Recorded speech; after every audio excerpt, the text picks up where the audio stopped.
everyone. This is Minu at AngloLink, and this is the 5th video in our series Learn the Tenses. Today we're going to talk about state verbs. This is a special group of verbs that you need to know about. And by the end of this video, you will know what they are and how to use them correctly. So, when you're ready, we can begin. Right, before we look at state verbs and differentiate them from action verbs, I'd like to give you a quick overview of the tenses that we've already looked at together. Let's review them with 3 action verbs. Say, play, drive, and rain. So, remember present simple was to speak about facts and habits. I play tennis once a week. He drives fast. It often rains here. And then we looked at present continuous, which indicates an action which is in progress now. I'm playing tennis now. He's driving to Paris at the moment. It's raining again. And then we moved on to present perfect continuous, which was to talk about an action that started in the past and is still in progress. I've been playing tennis since I was 12. He has been driving for 3 hours. It has been raining all day. Then we looked at present perfect, an action that's complete at the time of speaking. I've played tennis with her once. He has driven 300 kilometers so far. It has rained 3 times this week. And then we looked at past simple, which was for an action completed at a specific time in the past. I played tennis with her when we were in Spain. He drove 100 kilometers before sunrise. It rained heavily last night. Now you notice that all these examples are with what we call action verbs. So what is the difference between an action verb and a state verb? An action verb, and most verbs are action verbs, designates an action, something that you can start and stop as and when you want. By contrast, a state verb, and there are only a few of them, designates a mental state that you cannot really start and stop whenever you want. There is a sense of continuity in them, such as be, have, exist, know, etc. And because of this sense of continuity, they don't take continuous tenses. That's what you have to be careful with. When you're using your tenses, you've got to be careful not to put a state verb in the continuous form. For example, let's look at the verb to be. I'm being tired now. Doesn't sound right, does it? Because it's a state verb.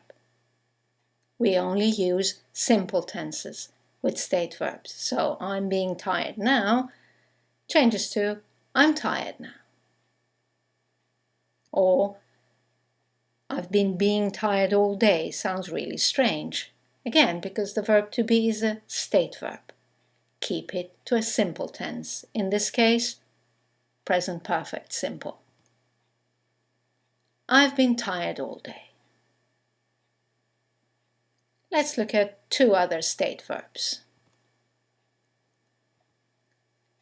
I'm having a red car.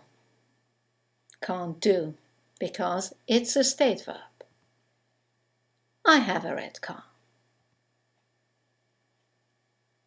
And I've had this car since 2006. One more example of a state verb not taking a continuous tense. I'm knowing this man. No. Simply, I know this man.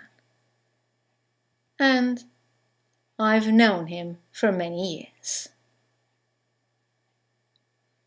Now there are 4 verbs that can be a bit tricky because they can be either state or action. Let's look at the first one. We've already had an example of this. It's the verb have. We saw the sentence, I have a red car. In this example, the verb to have means to own, something that belongs to you. It's a state verb. However, the verb have replaces many other verbs like eat and drink and smoke. It designates an experience or taking something.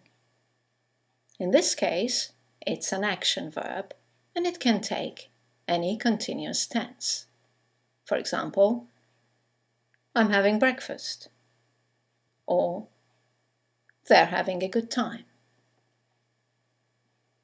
The next verb that can be tricky is the verb think. Again, it has 2 meanings. It can mean to believe, in which case it's a state verb, and you must avoid continuous tenses here. For example, I think you're right. But think also means to reflect. Like you can be thinking about something, then stop thinking about it and come back to it later. So it's an action verb. Example, I've been thinking about selling my house. The last 2 verbs you have to be careful of are verbs to live and to work. Again, they can be considered as an action verb or a state verb. It depends on the situation, on the circumstances, on the context. Many times, whether you use it as a state or an action verb, whether you put it in the continuous or simple form, doesn't matter really. They mean the same thing. So you could say, I've been living here for 10 years, or I've lived here for 10 years. And the same with the verb work. Sometimes it's an action. You can start and stop working, for example, on a project. And sometimes it's just your job. So there is that sense of continuity in it already. So feel which one is more appropriate. Both are correct. You can say, he has been working there since 2008, or he's worked there since 2008. Well, that's all for state verbs. I hope you've enjoyed this video. For more information, you can go to our website, anglolink.com, read the explanations, do some exercises to reinforce this point. Thank you for watching, and I look forward to seeing you in our next video. Bye now.